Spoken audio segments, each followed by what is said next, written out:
Well, hello, friends. Mark Holmes here with my buddy Cowboy Joe Boo. And as always, thank you guys for watching, commenting, and subscribing to the Joe Boo Sports Report. Without you guys, this does not work. Let's get open for business and let's wake up the football gods up here. Wake up, guys. On this Tuesday afternoon, as you can see, Joe Boo is still taking that loss pretty hard against New Orleans, as it seems like everybody is. Um, yeah, that was tough. It was really tough. And, I'm not going to overreact. A lot of people are going crazy about the loss. Um, a lot of fans are like, we're done. We're about to go on a losing streak and the season's over with. And I'm just like, this is just one game against a motivated team that was looking for revenge because we messed up their season last year after they were on that 10-game hot streak. Oh my goodness. They were looking for paybacks, and they are a really, really good team. It would be different if it had been a complete blowout, but that's just me. That's my more rational side. Now, Jerry Jones, on the other hand, I always say Jerry's over here and the team just lets Jerry be Jerry, where the real work is actually done over here. Stephen Jones is more of the one who is taking care of business and things. We see how the team has evolved, where they're not overpaying guys after 1 year of service. As we know we're still waiting on the Dak Prescott contract and things. They're more methodical. They're better at drafting. They don't do things, just on a whim. Oh, we're going to go sign this big free agent player and things like that. They are more calculated.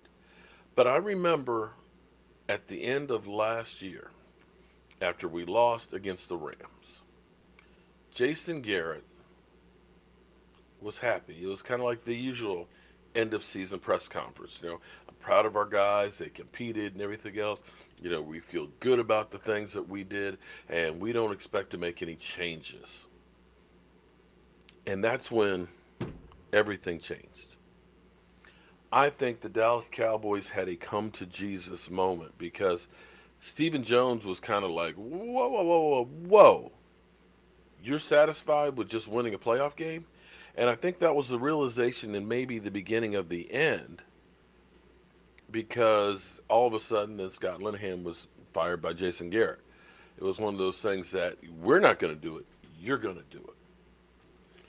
And I've been blessed to have gone to quite a few Super Bowls and commissioners parties where I've seen Jerry Jones and Stephen Jones and things. In fact, this year, as much as Stephen A. Smith, I forced Stephen A. Smith to admit something. Stephen A. Smith, who's always talking about how he hates the Dallas Cowboys. You notice now he just says he hates the fans. But I love me some Jerry. Yeah, because I caught him at the commissioners party hugging all up on Jerry and Stephen and all that to the point where I was like, get a room. Get a room, Stephen A. But the strange thing is I've seen Jerry 3 or 4 of these commissioners parties.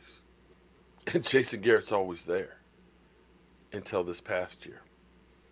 And the Cowboys, of course, said, we'll deal with the contract at the end of the year. So, in essence, he's a lame duck coach trying to get that contract again. And that's typically not what you do to a coach. Usually you fire him before that last season or you give him an extension.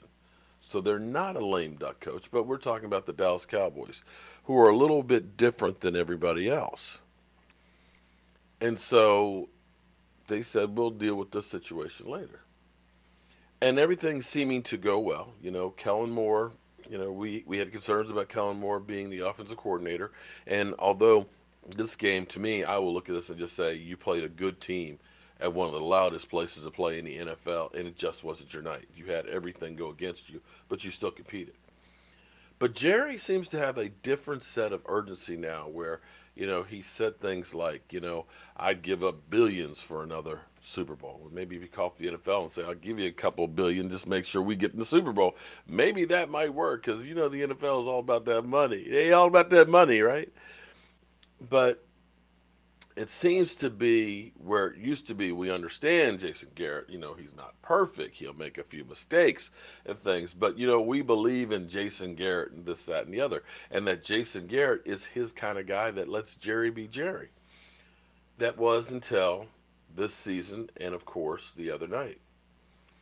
Jerry, and I'm going to say, let me preface it this: Jerry says a lot of things that don't necessarily come true. So keep that in mind. But digging deeper, CSI Joe Boo. Obviously, we're very disappointed. Let's give them some credit. Their defense was the biggest concern for me coming in. They did a great job. They won a hard-fought game, but they won it with good scheme and good coaching.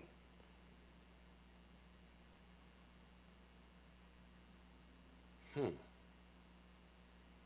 Now, to me, I'll look at the fumble from Zeke Elliott. I'll look at Jason Witten's fumble. I'll look at Amari Cooper. Maybe he's hurt a little more than we think because he couldn't really push off because he didn't seem to have as much separation as he had.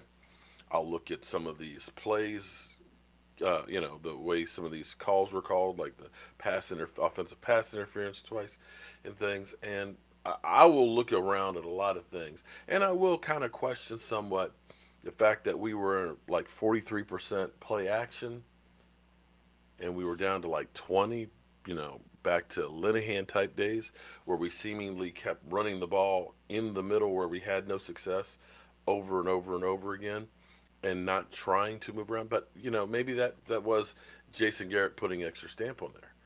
But to me, that statement kind of says two things. It is throwing your coach under the bus because you're saying the other team won with good scheme, meaning your team lost because it had bad scheme. And when you say they had good coaching, you're patting Sean Payton on the back and basically throwing shade at your own coach. Jason Garrett is a nice guy. Jason Garrett is very likable. The players like Jason Garrett. Jason Garrett's the kind of guy you'd like to go through, pick his brain, have a few beers with and things. But I've always kind of, in my mind, I've always had some things that I looked at and said, it's always been on the job training for Jason Garrett. He was the quarterback coach in Miami under Nick Saban. And then he came here, immediately became the offensive coordinator, and immediately elevated to head coach. And we've had some issues in the past in clock management and icing the kicker and things. Um, and generally speaking, and I don't want to bury my coach because he is my coach, at least during the season. I don't want to get into the semantics of whether I think he should stay or go because right now he's what we got. And making a rash change at this point is not an option. He's going to be our coach for the season. But the one thing that's always stuck in my mind is the 5-year rule. If you have not been to the Super Bowl within 5 years, I believe in the modern era of Super Bowls that you don't go. Now, that's not to say like Tom Landry. Well, no, actually, it was pretty close, but that was beginning of a franchise. But since about the 80s, 5 years is about the amount of time it takes for you as a coach to get in, get the roster of guys that you deem for your system, and implement your system. And after about 5 years, you start getting tuned out. You can look at the Redskins right now with Jay Gruden, that team is completely tuned out, and he is definitely a dead man walking. You look around at teams because after that time, it's time to make a change. Now, this team has had talent over the years. It's never been an issue of not having enough talent. We've had more talent than some that have won Super Bowls. But just sometimes, it just seems like getting to crunch time. I don't know. And maybe Jerry Jones, who you deem Jason Garrett as like a son or family member, wants to make sure he succeeds. Wants to be the one that says, see, I told you. Told you Jason Garrett was a good coach. but in some regard is looking at it and saying that I don't have too much time, that I can wait with the roster that I have.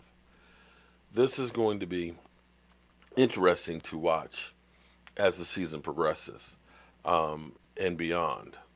And I'm curious that regardless of how the season goes, whether we bomb out, flame out, and become just abysmal, or if we go through win a few playoff games or even make it to the Super Bowl, if Jason Garrett will be back as the coach.